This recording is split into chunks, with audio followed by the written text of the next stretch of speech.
Mengenal tank FV101 Scorpion, si lincah yang populer di Asia Tenggara. Tank FV101 Scorpion pada zamannya begitu populer di Asia Tenggara termasuk Indonesia. Dilansir dari laman Kemhan Go.id, Sabtu, 15 Juni 2024, tank ini dibeli Indonesia dua kali yaitu pada tahun 1995 dan 1996 sebagai kendaraan lapis baja milik TNI AD. Selain itu, beberapa negara tetangga yang memiliki geografis hutan lebat atau kepulauan seperti Thailand, Filipina, Brunei Darussalam, dan Malaysia juga membeli tank ini. Alasan pembelian tank ini karena kemampuannya yang bisa menjelajah di segala medan tempur di samping kemampuan manuvernya yang lincah dan stabil. Tank ringan buatan Inggris. Tank FV101 Scorpion sendiri adalah tank ringan modern light tank, buatan Alvis Vickers, Inggris, yang diakuisisi oleh BAE Systems Land System, Weapon Vehicles.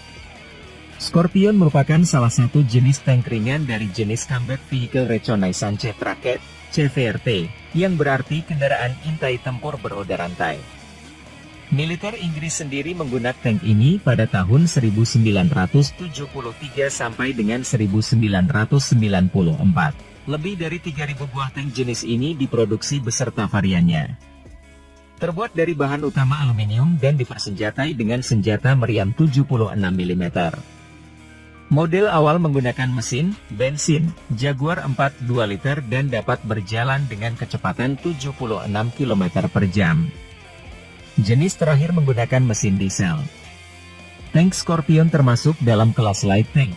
Indonesia memiliki tank tersebut sebanyak 100 tank pada tahun 2008 tipe Scorpion 90. Dengan dipersenjatai dengan senjata meriam 76 mm, tank ini mampu menahan terjangan peluru kaliber 7,62 mm sampai 12 m, dan juga mampu menahan pecahan fragmen high explosive hingga kaliber 105 mm yang ditembakkan baik dari darat maupun udara dengan jarak lebih dari 30 meter. Tank ini bisa melesat sampai kecepatan 80 km/jam pada kondisi jalan datar, dan 63 km per jam pada saat melewati kubangan atau air sungai dengan ketinggian 1 hingga 1,5 meter. Pada awalnya, tank Scorpion memakai sumber tenaga mesin Jaguar tipe J64 2 liter 6 silinder sebanding dengan 195 horsepower HP. Pada generasi berikutnya memakai mesin diesel Cummins tipe BTA5 9 liter dengan daya 190 HP dengan daya jelajah sampai 644 km. Tank Scorpion diawaki oleh 3 orang awak yaitu, 1 pengemudi, 1 penembak, gunner, dan seorang komandan. Spesifikasi tank Scorpion. Kru 3 orang. Panjang 49 meter. Lebar pukul 2 24 meter. Tinggi 2 1 meter. Berat pukul 87 ton. Suspensi torsion bar. Kecepatan di jalan 80 km/jam. Persenjataan. Senjata utama meriam 76 mm L23A1. Senjata kedua senapan mesin coaxial 7 62 mm L37A1. Perisai 12-7.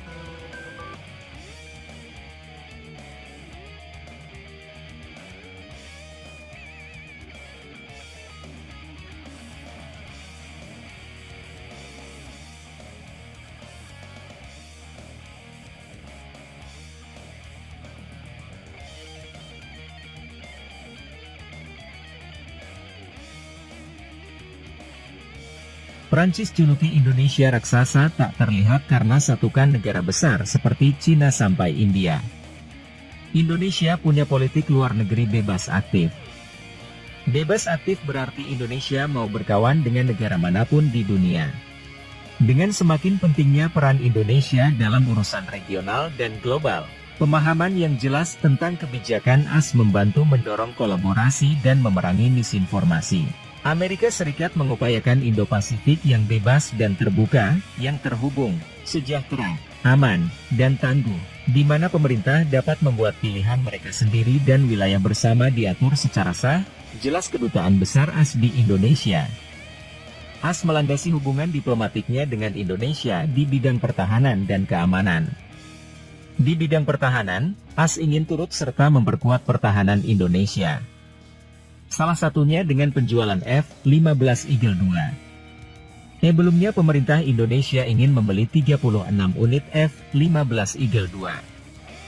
Juga request berbagai kelengkapan di F-15, di antaranya radar AESA hingga helm JHMCS. Pemerintah Indonesia telah meminta untuk membeli hingga 36 pesawat F-15ID 87 mesin F-110 Gear 129 atau F-100 PW229 72 terpasang, 15 cadangan, jelasnya. Saat ini Indonesia memutuskan membeli 24 unit F-15 Eagle II. Dua skadron bisa dibentuk oleh Indonesia bila komposisinya 12-12. Penjualan F-15 Eagle II sesuai dengan tujuan AS dan meningkatkan kemampuan pertahanan Indonesia.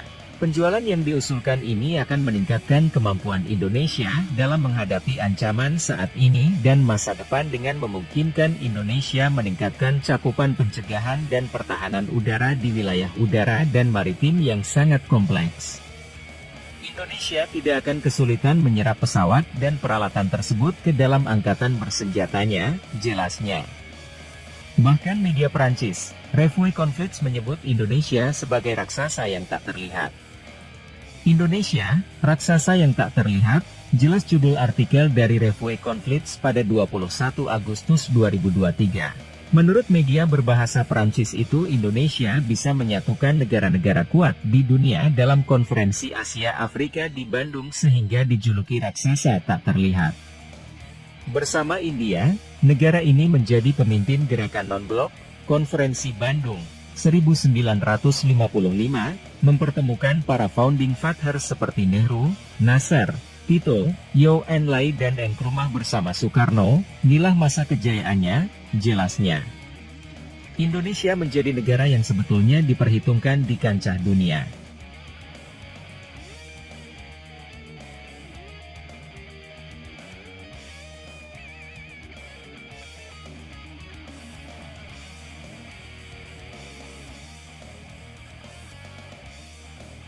Tak mau kalah dari Malaysia, Indonesia juga upgrade pesawat CN-235-220 untuk jadi momok laut.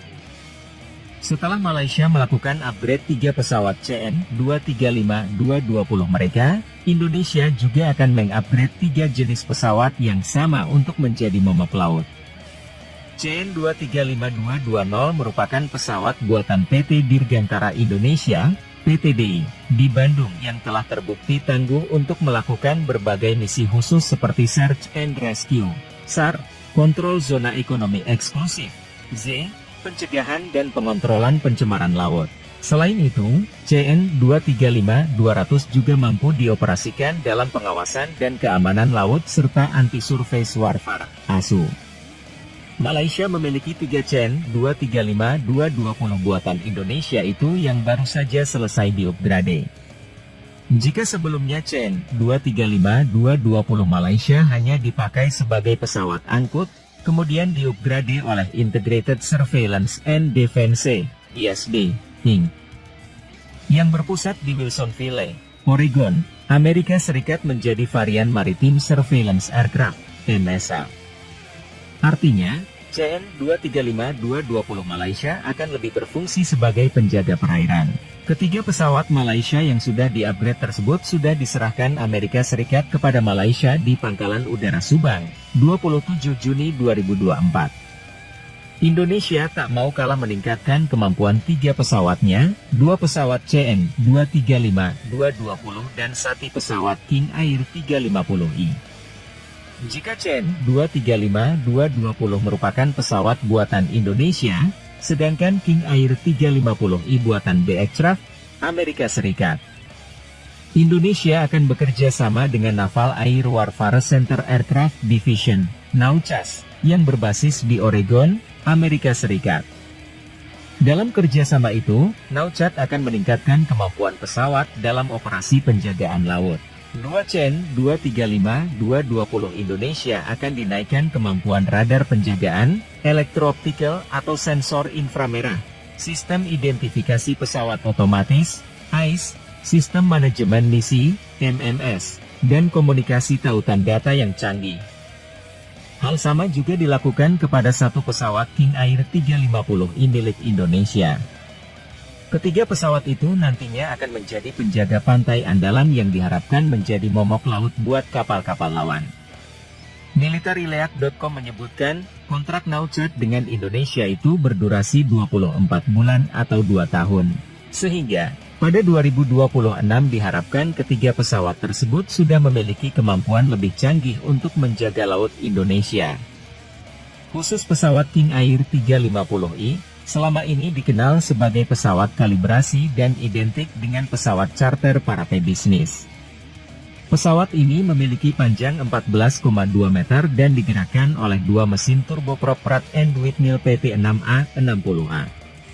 King Air 350i mampu membawa 9 penumpang plus 2 pilot.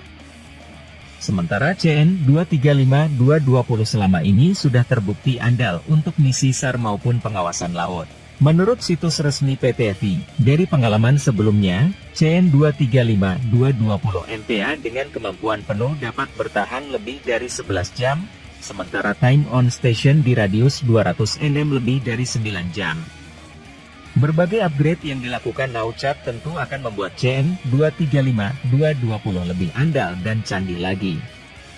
Demikian juga dengan King Air 350i. Upaya ini akan membantu Indonesia meningkatkan pengawasan dan perlindungan laut.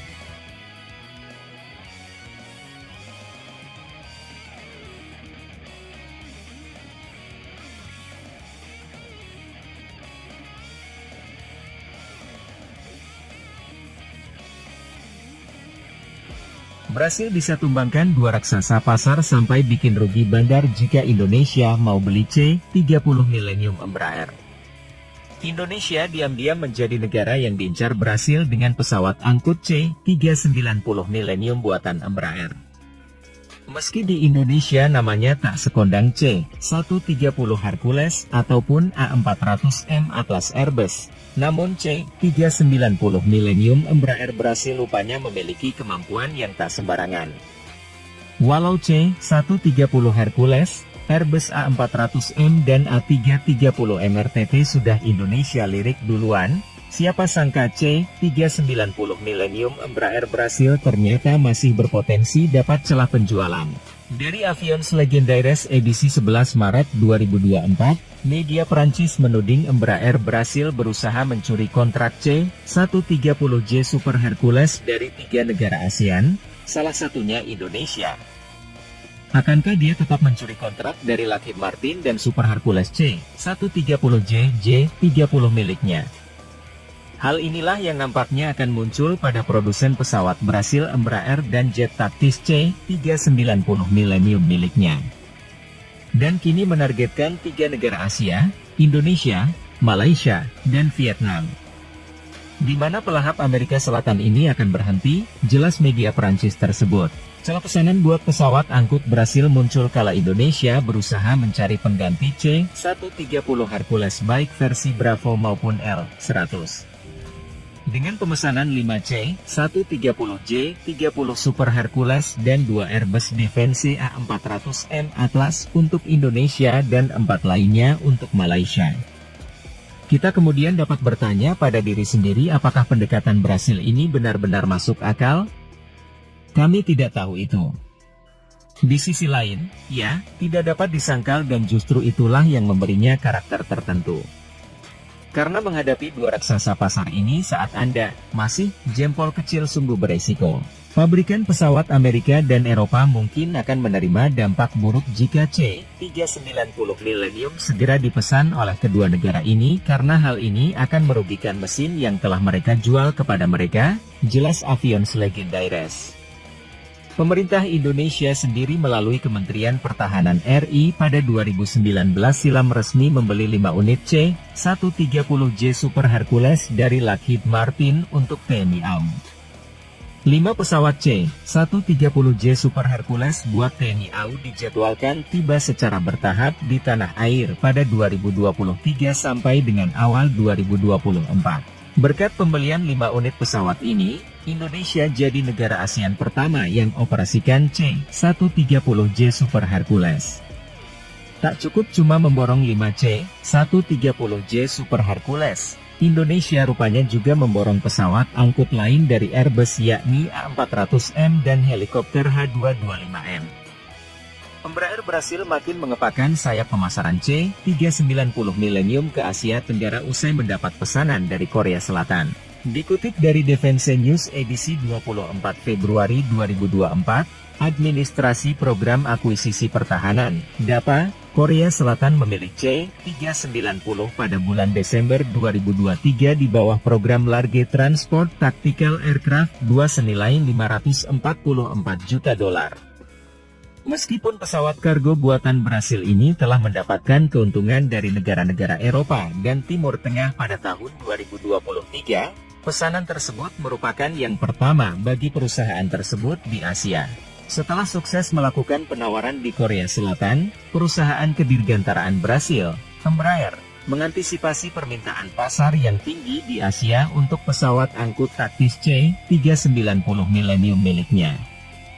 Keputusan Korea sangat penting, kata Kepala Komersial Embraer untuk bisnis internasional Federico Lemos selama pengarahan keamanan dan pertahanan di Singapore Airshow 2024 seperti dikutip dari Defense News.